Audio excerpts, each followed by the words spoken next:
5% del agua que consumimos en Bogotá la consumimos del sistema Chingaza, del páramo Chingaza. ¿Está bien? Listo, ¿han escuchado que hacia el norte, hacia el sur de la ciudad el agua sabe totalmente diferente? ¿Habían escuchado eso? Eso es algo como muy coloquial. Listo. Se dice que, por ejemplo, el agua de Ciudad Bolívar sabe totalmente diferente al agua de acá. De hecho, personas que saben dicen que el agua sabe más rico allá. Y es precisamente porque el agua allá viene del sistema Sumapaz. Los sistemas de potabilización son diferentes. Nos falta otro sistema. Algunos de ustedes viven en Engativá, Fontivo, Zona Franca. Yo en Engativá. Yo tomo agua del río Bogotá. Pero no propiamente el agua contaminada, sino de los embalses. Cisga, Neusa, Tominé. Pero también del nacimiento del río Bogotá. ¿Dónde queda el nacimiento del río Bogotá? Villapinzón, páramo de Guacheneque. Bien, no, estos chinos son los pelos. No, nada. Allá hay un Bien, páramo. excelente, muy bien. Recordemos que Páramo de Guacheneque. lamentablemente en el municipio de Páramo de Villapinzón, Guacheneque. en el páramo de Guacheneque, a aproximadamente unos 600 metros del nacimiento, pues hay unos sectores productivos que contaminan bastante el agua. Sí, sector De hecho, cultivo. cuando nos preguntamos y nos cuestionamos por qué el agua del río Bogotá viene tan contaminada, o, bueno, generalmente la gente piensa que el agua se contamina aquí en Bogotá. No, No es así. se A 500 contamina. metros se contamina con mercurio, metales pesados, Cromo. toda clase de residuos orgánicos, las Relambres. coquiembres. A pesar de eso, pues el ACAR, la Autoridad Ambiental, ya viene trabajando mucho ese tema, viene ayudando a descontaminar el río Bogotá desde el inicio. Pero recordemos que el río Bogotá, antes de llegar a Bogotá, pasa por 13 municipios más. Entonces, la labor es dura. Esperamos que con la próxima PETAR, planta de tratamiento de agua residual, Canoas, que va a estar establecida en Soacha, por los lados de Soacha, por los lados del embalse del Muña, pues se pueda descontaminar ese 70% restante que le falta al río Bogotá por descontaminarse. Recordemos que la PETAR Salitre descontamina el 30% actualmente, aproximadamente, del agua del río Bogotá. ¿Dónde queda esa PETAR? Excelente. Ahí siempre pasamos a la 1 o 2 de la tarde y huele fuertecito, ¿no? Todo este contexto para contarles que esto hace parte del sistema de acueducto que pues, abastece a más del 75% de Bogotá y a 11 municipios más. Aquí es muy importante porque se revisan unas válvulas de presión. ¿Listo? Presión hídrica. Se fractura la roca, sí, pues toda la presencia de nosotros ha generado un impacto al ecosistema, pero también tratamos de generar procesos de restauración ecológica, pues como para evitar o para tratar de resarcir esos daños.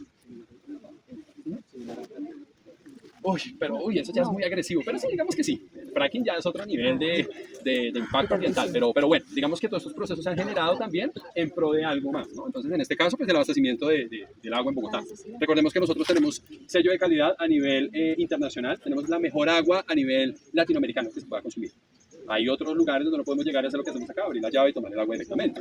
¿Han ido a México? Sí. No nos vayamos tan lejos. Cartagena, Villavicencio, creo que también hay partes donde el agua no es tan potable como quisiéramos, y es precisamente porque es agua de aljibe, ¿no? Si yo me tomo el agua de la quebrada directamente, ¿qué me puede pasar? Se puede intoxicar. Bacterias, Escherichia coli. Recordemos que los animalitos vienen, se hidratan, pero también defecan, ¿no? Entonces puede suceder algo así, me puede enfermar. Por eso no está permitido sustraer el agua de la quebrada. Todo este contexto para contarles que tenemos una muy buena agua. Que Acueducto en este momento es una empresa que tiene jurisdicción de las 14.000 hectáreas de los cerros orientales que existe en la reserva. Tenemos aproximadamente 5.000 hectáreas.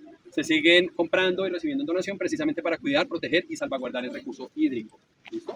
¿Qué otro elemento pudieron observar? Aquí va a ser una paradita fuerte de información porque ya arriba ya está prácticamente el cierre, ¿listo? Pero quiero que todos participemos. ¿Qué otro elemento pudieron observar acá? Para cerrar el tema de impactos ambientales, el solo hecho de que yo esté hablando acá, estoy generando un daño ambiental, un impacto ambiental a las posibles aves, a las posibles especies faunísticas que se encuentran en el lugar y, ¿por qué no?, probablemente también a la flora silvestre. ¿Listo? Entonces, por eso hablamos de resarcir daños ecológicos cerrando más temprano. Nosotros vamos. ¿Escuchan esto? ¿Qué creen que sea? ¿Una rana? ¿Pájaros? Un pájaro. Se le conoce como el tapaculos. ¿Por qué? Cuando hace ese sonidito, la colita se le mueve las plumitas traseras así. Es un espectáculo, chicos y chicas. Aquí todo lo que podemos observar tiene un encanto particular. Así que lo ideal es pues, que lo aprovechemos. Listo. Otro elemento, les voy a ayudar. Hacia este lado de la montaña vemos un bosque De como pino. único, ¿no? Como si fuera un monocultivo, digámoslo así. De pino. Vemos solo una especie de árbol. ¿Cuál es esa especie? Eucalipto. El eucalipto azul. Muy bien. ¿De dónde viene el eucalipto? Ah, bien, pero está bien. Me encanta venir con gente fina. Perfecto, ¿y hacia allá? Otro tipo de árbol. pero Otro no- tipo de bosque, ¿no? Como de ecosistema. En teoría todo debería verse como este tipo de montañas. Es la nuestra montaña nativa, natural, no introducida. Se parece mucho a nosotros, si se dan cuenta, está como en desorden, unos más grandecitos que otros. ¿Cuál Bogotá? Muy colombiano, Menos exacto. rápido. Pero acá podemos encontrar esos árboles grandes, así todos extranjeros, ¿no? Introducidos de Australia, al igual que tenemos eucaliptos, tenemos las acacias, también son australianas, tenemos pinos. Por favor, visítenos nuevamente para que hagan parte de una actividad bien bonita, pues que generalmente se hace en el bosque de pinos.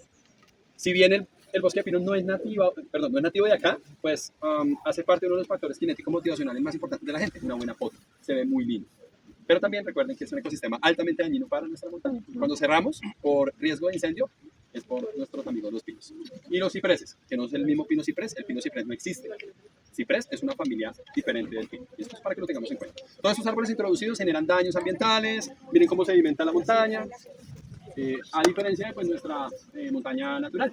El ecosistema en el cual estamos, por temas altitudinales, es el bosque alto andino, que es el que le antecede a zona de subpáramo. Si quieren visitar ecosistema de páramo, con frailejones, con muchas espelechias, esclerotiopsis, pueden visitar un sendero muy bonito que se llama Guadalupe Aguanoso, lo operamos nosotros. Tramo cumbre, es precioso, 3.540 metros sobre el nivel del mar. Les cuento como para que tengan de pronto una duda y una curiosidad para visitar, ¿de acuerdo? Cuando hablamos de las especies faunísticas, todas hacen parte y todas se consolidan con la montaña y el ecosistema, pero también todas se adaptan. Y esto lo hago como un comentario un poco atrevido, pero tal vez necesario. Si alguno de ustedes está pasando por alguna situación particular en sus vidas, recuerden que todos los seres vivos nos adaptamos por necesidad. Eso es súper importante. Vamos a encontrar que en la señalética encontramos la figura de un colibrí. El colibrí cruzcan, rutilante o chillón se adaptó a vivir en los eucaliptos. Se alimentan de la savia tóxica del eucalipto. Anidan en los eucaliptos. Por eso no podemos coger y cortar todos estos árboles introducidos, que ya están en un proceso de adaptación. ¿Listo? Eso como para tenerlo ahí puntual. Listo, chicos y chicas.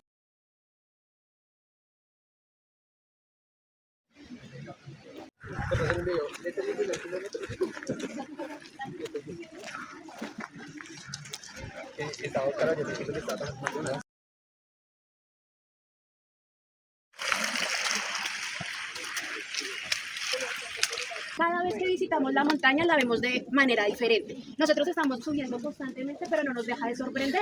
Entonces esa invitación el día de hoy, que se dejen sorprender por lo que Bogotá tiene para mostrarnos. Muchas veces nos sorprendemos de que Bogotá es en un 80% rural. Alguien me decía hace unos días, ¿cómo así que Bogotá es 80% rural? ¿Dónde está todo ese monte? ¿Dónde está todo ese monte? Entonces, ese monte está entre estas 14.000 hectáreas que cobija la Reserva Forestal Protectora Bosque Oriental de Bogotá. Adicional, contamos con alrededor de 17 humedales aprobados, pero se espera que antes vayan integrando en el plan de ordenamiento territorial más humedales porque hace parte del sistema ecológico principal de Bogotá y garantiza también una mejor calidad de vida para quienes vivimos en esta ciudad. Recordemos que también tenemos el páramo más grande del mundo, localidad 20 de Bogotá, páramo de Sumapaz. Alrededor de 200 ríos, quebradas y canales. ¿Y dónde están? Precisamente subterráneos. No los vemos, pero no significa que no estén ahí y que nuestras acciones no estén generando un impacto en toda esta estructura ecológica principal. Como lo decía mi compañero Fabián, el río Bogotá, que ronda Bogotá, y a él también llega o desemboca las 4 cuencas que nacen sí en los cerros orientales, río Torca, río Tunjuelo, río Pucha y río San Francisco. Todo está ahí. Muchas veces por las calles que pasan carros, debajo están los ríos. Entonces, ser consciente de que la ciudad es mucho más de lo que vemos. Nomás el día de hoy nos dejamos sorprender. No por nada también tocaba su merced ese tema espiritual. No por nada en diferentes comunidades o en diferentes épocas se ha tenido esa conexión con la naturaleza. Lo tuvieron los primeros habitantes de este territorio, las comunidades indígenas muiscas, que si bien hacían una intervención en la naturaleza, la hacían de forma armoniosa, porque eran conscientes de que alterar la naturaleza se perjudicaban ellos mismos. También podemos, ahorita yo recuerdo, muchos de los personajes bíblicos iban a los montes, a las montañas, a meditar, a estar en contacto con Dios y que Dios les hablara. Sin importar su fe, pero es esa invitación, conecte, tanto con Dios, un ser supremo, la Pachamama, como cada uno pueda concebirnos, pero conectar. ¿Sí? No solo se trata de pronto de una actividad física, sino también de una actividad emocional y salud mental. La invitación de que la cuidemos, para que asimismo futuras generaciones tengan la posibilidad de conocernos. Su merced hablaba de los nevados, de las sierras, de nuestras masas glaciares, que lastimosamente se encuentran en vía de extinción.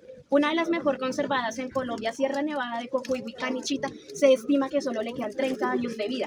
Está siendo la mejor conservada, pero no significa que a diario se estén extinguiendo picos nevados. Nuestro río Bogotá contaminado desemboca en el río Magdalena y llega a los océanos. La deforestación en la Amazonía nos afecta a nuestros cerros. Entonces nuestras pequeñas acciones, disponer bien nuestros recursos, que lo que conozco, lo cuido y doy a conocer para que otros también conozcan. conformar hace más de 65, 70 millones de años, cuando empieza la evolución de la Tierra como tal, y esa corteza que llamamos, pues no es estática, es dinámica. Hagan de cuenta que es como la cáscara del huevo, pero se está moviendo constantemente.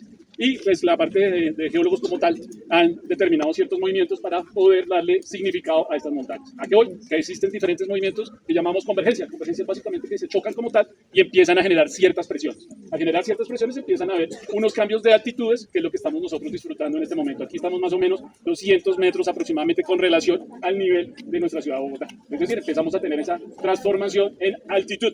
Si vemos otro movimiento, existe el de subducción, que es las placas cuando chocan. Generalmente la placa continental, es decir, donde estamos nosotros, es de mayor espesor. La placa oceánica es de un menor espesor, es como decir más débil. Entonces, cuando estas dos chocan, no hay presión, sino simplemente la más débil se mete debajo de la otra y la otra sobresale. Esto lo van a ver cuando estemos bajando y llegando al punto donde hicimos la primera reunión, van a ver la montaña en punta. Eso también lo observan cuando van a Choachí. Cuando llegan al alto y lo miran a la mano izquierda, ven la placa saliendo de la misma forma. Cuando bajan a Melgar y pasan la nariz del diablo, pues nos cambia la visual, pero si ustedes miran hacia el lado derecho, van a ver toda la conformación geológica, que son diferentes estratificaciones de descomposición de todos esos años demás, para poder conformar donde estamos hoy parados. Es decir, nuestro sistema montañoso. Pero no solamente existen estas tres cordilleras en la ciudad de Colombia. Esto viene de una cordillera general y pues escucha a mi compañero Fabián, que son muy pilos, que hace parte de esta cordillera a nivel de Sudamérica. ¿Cómo se llama? De los Andes, correcto. Y esta más o menos tiene una longitud de 7.000 kilómetros. Viene desde Punta de Fuego, Chile, pasa por Bolivia, Argentina, Ecuador, Colombia. Aquí se bifurcan tres opciones y esta cordillera oriental va a dar la curva hacia la parte sur de Venezuela. Y ahí termina. Como le dijo mi compañera anteriormente, pues tenemos tres puntos muy importantes que siempre les hago mención. Esos puntos altos es la parte del Sumapaz, que ya les hablaron, de 330.000 hectáreas, que es lo más importante del mundo. Viene Chingaza, que está más o menos a 4.000 en altura. Y viene Guacheneque, que está casi a los 3.900 metros de altitud. Que ya pues hablaron en la parte inferior, en la parte baja, pues les dijeron que eran los principales nacimientos de todas las fuentes hídricas que nos suministran el preciado líquido. Con esto, al tener esas diferencias de altitudes, pues se forman las diferentes cuencas que, pues, base a lo que decía mi compañera, pues empezamos a ver toda la formación de ríos,